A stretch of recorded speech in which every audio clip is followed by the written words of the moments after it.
ZTE released the world's first mass-produced smartphone with an under-display selfie camera, the ZTE Axon 20, almost 2 years ago. Last year they introduced their second-generation under-display cam in the Axon 30, both of which were very much mid-range smartphones. It's now 2022 and ZTE are so confident in their third-generation under-display camera tech that they have finally decided to include it in their latest top-end flagship, the ZTE Axon 40 Ultra. Last year's Axon 30 Ultra was one incredible smartphone that came in at just $750 US, but it used a punch-hole selfie camera. This year's Axon 40 Ultra not only introduces under-display camera technology in a fully fledged flagship, but has only increased its price by just $50. Other than the in-display camera, this device is packed with some serious hardware. We're talking a triple 64 megapixel camera setup, a 120Hz 6.8 inch curved AMOLED display with 1440Hz PWM dimming, Snapdragon 8 Gen 1 chipset, 9-layer cooling system, large battery, and very fast charging. This is TechNick, and this is my unboxing and review of the ZTE Axon 40 Ultra.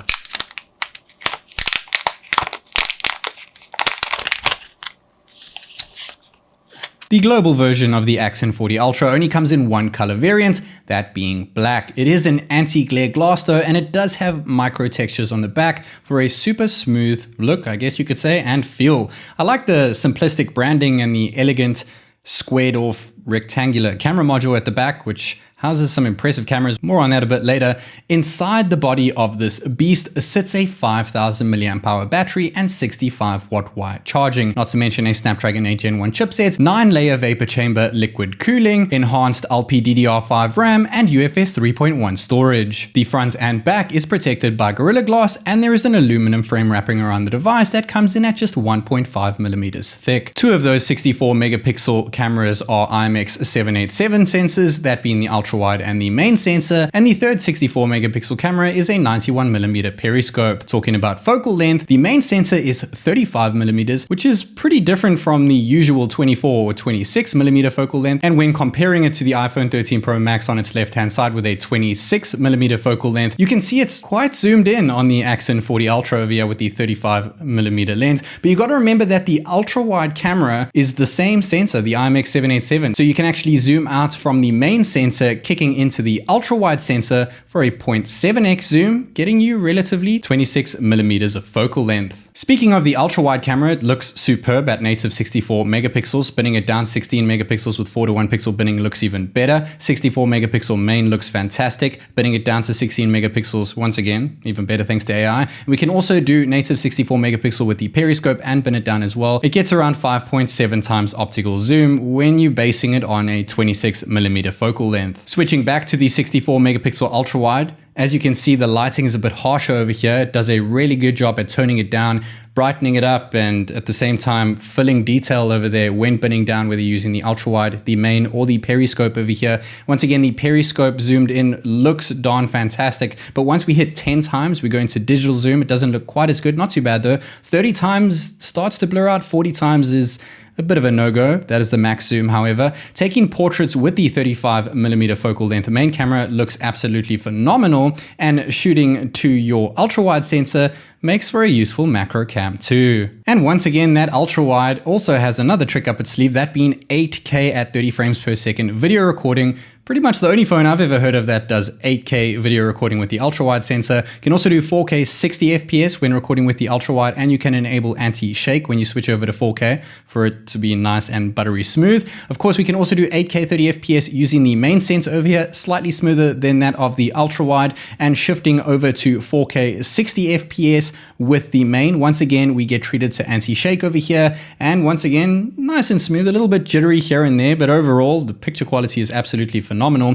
We do have 4K 25 FPS with stabilization enabled here with the main, which does a fairly decent job. Same with the ultra wide sensor over here. They both do a pretty decent, I guess, job when you're running around.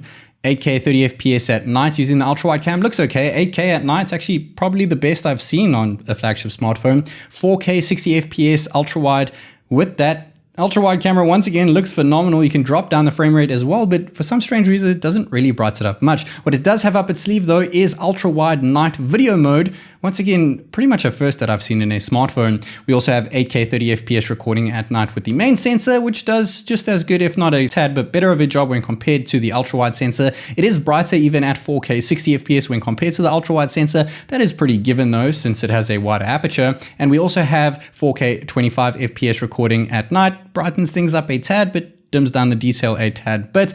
But once again, we do have the night video option when using the main sensor, of course capped at 1080p and 30 FPS, still brightens it up and covers quite a bit of detail over there. Now taking photos at night with the ultra wide doesn't look the best, but kicking in that night mode and things are like night and day pretty much. Same thing with the main sensor via night mode off and switching to night mode on.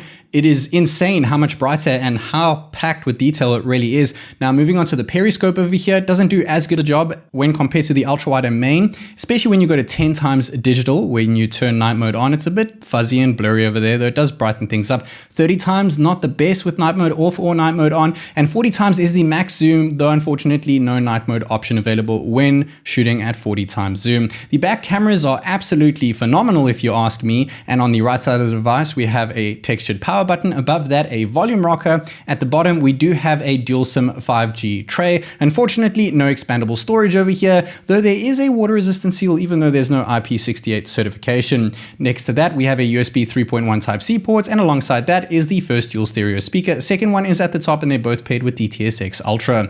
We also have that wonderful under display selfie camera. It is the 3rd generation over here, and when comparing it to the likes of a Samsung Galaxy S22 Ultra, you can see the camera on the Samsung and it is invisible on the ZTE Axon 40 Ultra, which is indeed a 16 megapixel snapper. However, the photos come out okay. It looks okay when you take a regular selfie in good lighting, but as soon as you switch over to the portrait mode, something weird happens to my face, a bit reddish over there. As you can see, switching to portrait now, it kind of blows the whole shot out of proportion. But if you steer clear of portrait mode and stick to the main photo mode, it does a more than decent job. What's up guys, Technic here, recording a 1080p at 30 FPS selfie video on the brand new ZTE Axon 40 Ultra. Yes, the under display selfie camera flagship smartphone. Let me know what you guys think of the audio and video quality, even though it is capped at 1080p and 30 frames per second. Recording at night with the selfie cam doesn't look too good, but you got to remember that pretty much all phones recording with the selfie cam at night don't really come out too great. And taking snaps at night, flash mode off, flash mode on over here. Flash mode on looks a hell of a lot better. There is no night mode option with the selfie, and portrait mode with flash on or off just does not look good. The selfie camera results are a bit of a mixed bag, but it still does a fantastic job of hiding it. We're going to get into some more details on that in a sec, but you can see that even moving it left to right, you can't really see it at all, even with my studio lights enabled over here. We do have an under display fingerprint sensor, though it is optical. It does a more than decent job. It's not the fastest optical reader I've seen around, and it's unfortunate it's not ultrasonic, but it still gets the job done right. We also have 2D face unlock over here, but once again, it's not 3D face unlock, so it's not very secure, and it utilizes the selfie camera, but it's fairly snappy if you ask me. Of course, that selfie camera, getting back into that with the screen on, of course, comparing it to the S22 Ultra on the left-hand side, both of them, bear in mind, have the same size screen. They both look fantastic, but the screen to body ratio on the ZTE is just streaks ahead of that of the S22 Ultra. And speaking of that camera, which you cannot see hidden under the display, it actually has 400 pixels per inch, which completely matches the display's PPI, so that you can't tell a difference between the screen over the in-display camera and the screen itself because of that blue diamond pixel arrangement. And we also have an under-display camera pro chipset so that it works in perfect harmony with the display and the screen covering the camera. It doesn't even jitter when you switch from black to white. With the Red Magic 7 Pro, with that under display camera, you can actually see a little square box when you switch between black and white, and it's just not there at all on the Axon 40 Ultra, which is just darn fantastic. Of course, we can also adjust this in settings, which is the first I've ever seen an under display camera smartphone able to do in terms of customizing it and changing the area's brightness, which is awesome. And the screen itself is, of course, massive at 6.8 inches. It is AMOLED. It's pretty curved. It's full HD plus, unfortunately not QHD plus. We do have a billion colors. It is 10-bit, 100% DCI-P3 color gamut, and a crazy 1500 nits of brightness over here, which is fantastic. Not to mention, we do have a 120 hertz refresh rate option, though it is fixed at 120 hertz. Unfortunately, there is no LTPO tech in here, probably because of that in-display selfie camera. So I guess it's kind of a toss-up. Do you want LTPO tech, or do you want a beautiful screen with no cutouts over there? We do have 360 hertz touch sampling, and more importantly, 1440 hertz pulse width modulation dimming. And the average phone, if an average phone actually has a PWM dimming, sits at around 480 hertz, like the iPhone 13 Pro Max that you can see on the left-hand side. This really minimizes eye strain when you're using your device for a long time, or maybe just playing a couple games or reading an ebook. So that is a fantastic feature to have in such a flagship worthy smartphone. And the brightness, while it's up there, it's not the brightest I've seen. It still does a fantastic job at this price point.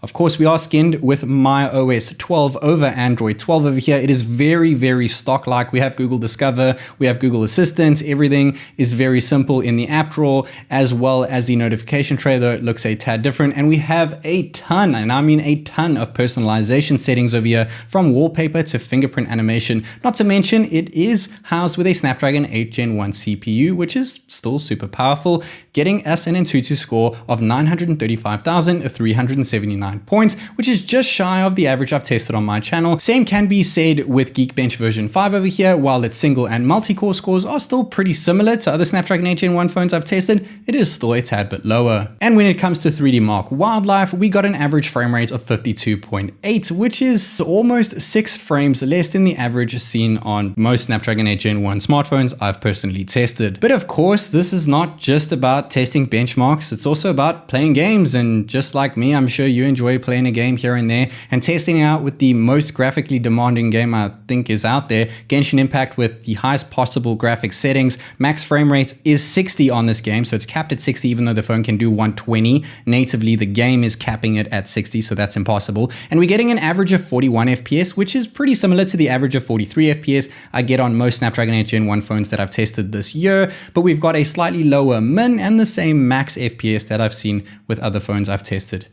Pretty much at this price point, I guess you could say. Bullet Force is the next game over here. Ultra settings, and the frame rate cap is unlimited, so no cap at all. We're getting a min of 117, max of 120, very similar to other Snapdragon 8 Gen 1 phones I've tested. Actually a higher min than those, and I got an average 120 FPS, which is pretty fantastic for a non-gaming centric device. But what about those speakers? They are kitted with DTS-X Ultra audio. Let's go ahead and give them a listen.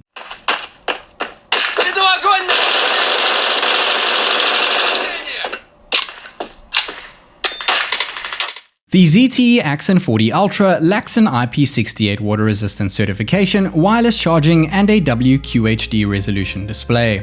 But it makes up for this in so many ways. It has a breathtaking 120Hz 6.8-inch curved AMOLED display that boasts in color accuracy, very high brightness levels, 1440Hz pulse width modulation dimming, and most importantly, an extremely well implemented third generation under display selfie camera. The sensor is hidden extremely well, however selfie photos and videos come out a tad washed out, but in all fairness, this is expected since the technology is still relatively new. Another sensor hidden under the display is the fingerprint reader, which is still optical, but gets the job done. Flip the phone around and you are treated to a triple 64 megapixel camera setup, which produces insanely good results regardless of the lens you use. And while the new 35mm focal length main camera takes some getting used to, it's certainly worth it for the extra flexibility. The design may be simple, but it's very classy thanks to its textured anti-glare glass finish that not only looks good, but feels great in the hand. And inside this masterpiece sits a large 5000 mAh battery and 65 watt fast charging, which makes it easy for me to recommend the ZTE Axon 40 Ultra,